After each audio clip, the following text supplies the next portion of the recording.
Yo, Valve's in a bit of hot water right now, with a bot invasion in Team Fortress 2 and a cheater infestation in Counter-Strike 2. And their older games are racked with a mix of both, and for added fun, they are also getting DDoSers and data fishers. But Argo, I hear you say, how can these things happen? Valve has Valve anti-cheat, and to that I say,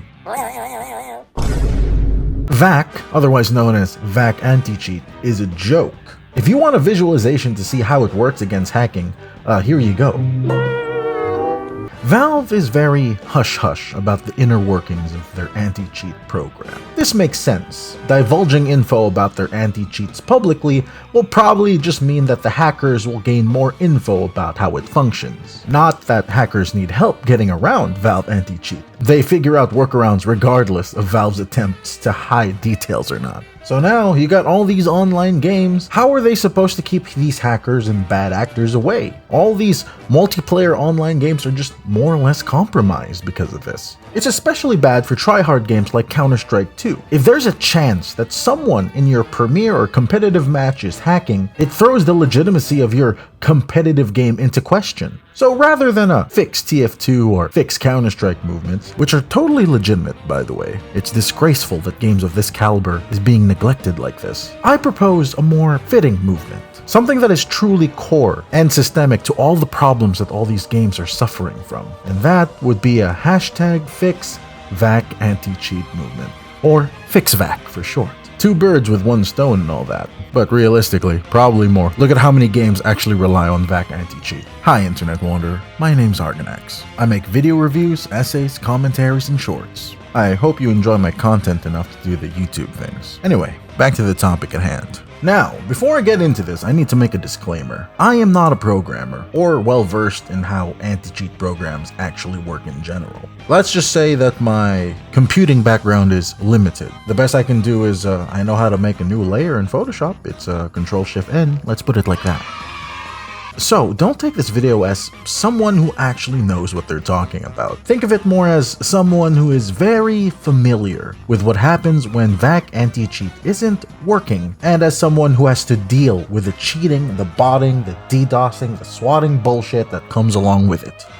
Those last two parts hasn't happened to me yet, but here's to hoping. Follow your dreams. FixVAC is a long time coming. Hacking games has been a long arms race between the would-be hackers and the developers. And this is true for any video game company that uses anti-cheats, not just VAC. But where are my manners? Here I am talking about Valve anti-cheat, and I didn't even explain to you what VAC anti-cheat is.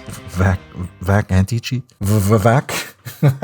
Again, I'm not too familiar with the inner workings of Valve anti-cheat, so apologies if I get these details wrong. Now, before we get into it, a joke. The first line of the second paragraph in the official Valve anti-cheat Steam page reads, "The Valve anti-cheat system reliably detects cheats using their cheat signatures." VAC, or Valve Anti-Cheat, is their proprietary anti-cheat program. The astute among you might have noticed the Valve in front of the anti-cheat word. Well done, Watson. VAC is part of the Steam platform, and when it detects a cheating program within your system, VAC will flag your account, taking notes of the hows, the whens, the whys, and what game did it take place in. Valve anti-cheat was first implemented back in Counter-Strike 1.6, all the way back in 2002.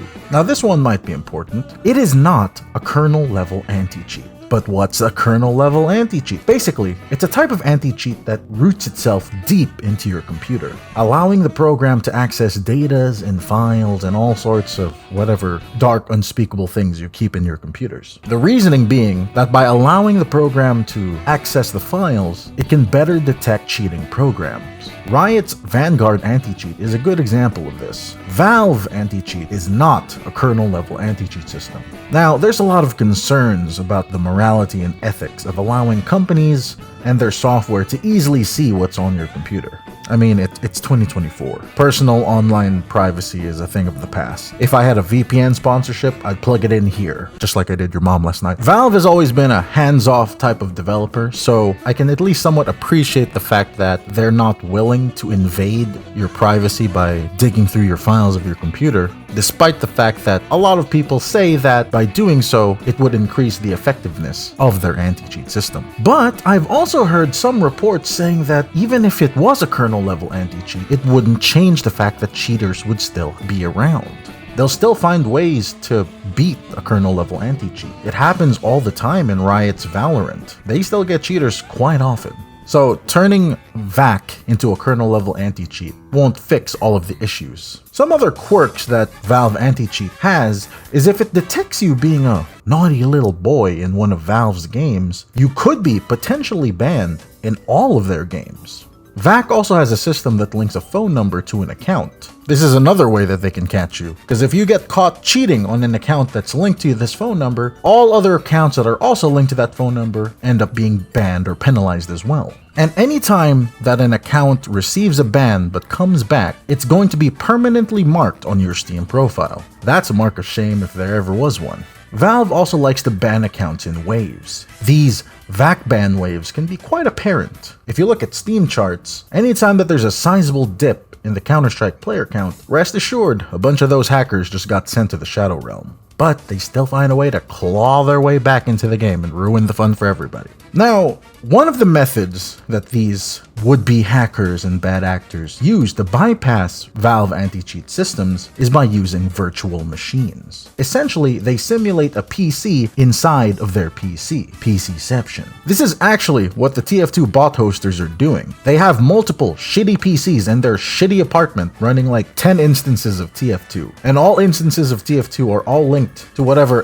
aimbot instascoping script bullshit that they're doing, and this is why bots are so prevalent in TF2. One PC could potentially house 10, 20, maybe even 50 bots, depending on how strong the PC is. So at least in Team Fortress 2, they defeat VAC with misdirection and sheer virtual numbers.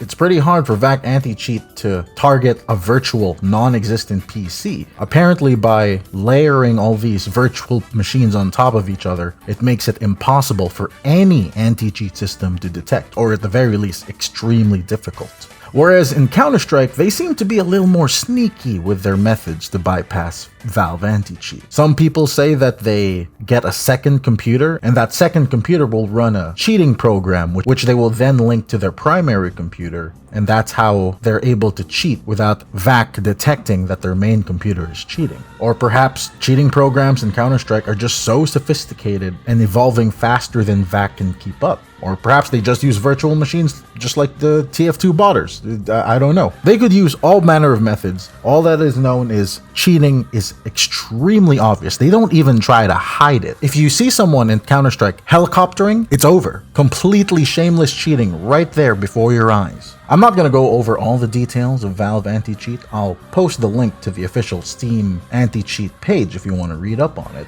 But there's many good reasons why FixVAC needs to happen. Well, first and foremost, Valve has a new upcoming, super secret that no one knows about, game called Deadlock. This completely under wraps game that doesn't have people playing it right now, allegedly already has a lot of alleged reports of alleged hacking, allegedly. Now, the advocating devils in the audience might say, "Oh, but the game isn't out yet, and thus its version of Valve anti-cheat won't be the best." And to that I say, yeah, that's a somewhat valid complaint. The people who are circumnavigating into playing this game early are playing something that has no active support by Valve. Anyone playing these early test builds of Deadlock is not meant for public consumption, so any hacking tomfoolery happening here isn't a valid point towards a potential FixVAC movement or something. It is possible that these hackers are already gathering knowledge about Deadlock just by playing the unfinished game.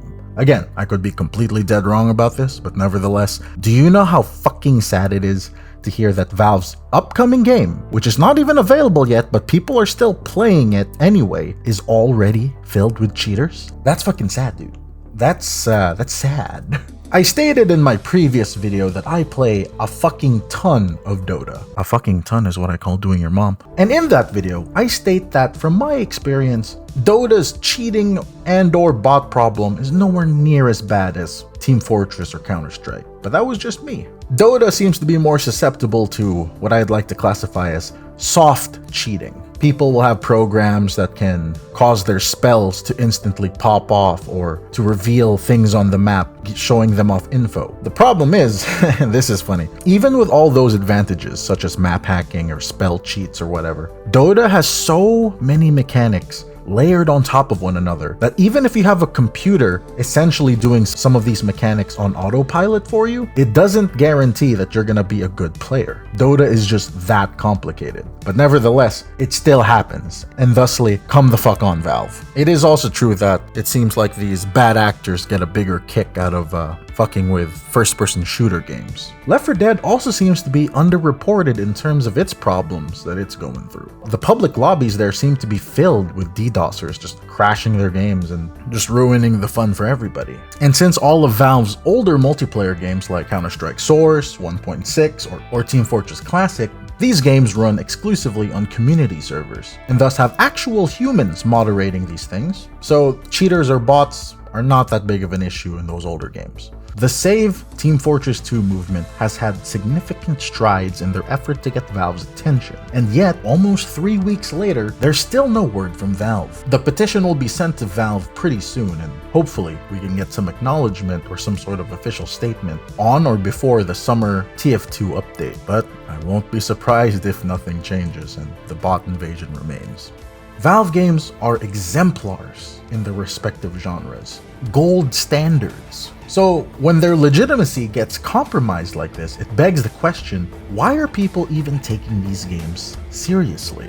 Think about it. Dota's international tournament is coming up in August. Counter-Strike just had its PGL tournament back in May. These are hardcore competitive games with a lot of incentive for people to go pro and make a living out of playing these games really well. But then, why bother getting good at these games and potentially going pro when they're just filled with cheaters? And disregarding pros for a second, since the majority of the player base are not thinking about going pro, these games are just so beloved and so special. And to see them slowly crumbling and rotting away, it's disheartening. I'm a lifelong Valve fan, and at least I have the benefit of saying that my most played game is Dota 2, and it's not undergoing a cheating problem as bad as Counter-Strike or TF2, but I still play all of Valve's games, and things are falling apart slowly but surely. Valve was once a company that was infallible. My most viewed video on my channel that I posted almost 8 months ago was talking about the return of Valve. It was mostly centered around the fact that because of the release of Half-Life Alyx, Valve was gonna get back in the game-making business. And while if Deadlock releases sometime this year, technically that's still true, but releasing a game doesn't matter when the integrity of these games is called into question, and that is why FixVAC, or Fix Valve Anti-Cheat, needs to happen. Because if it doesn't, I'm pretty sure the next movement that fans are gonna want is a Fix Valve movement. That's depressing. Anyway, thanks for watching, Internet Wanderer. Do the YouTube things.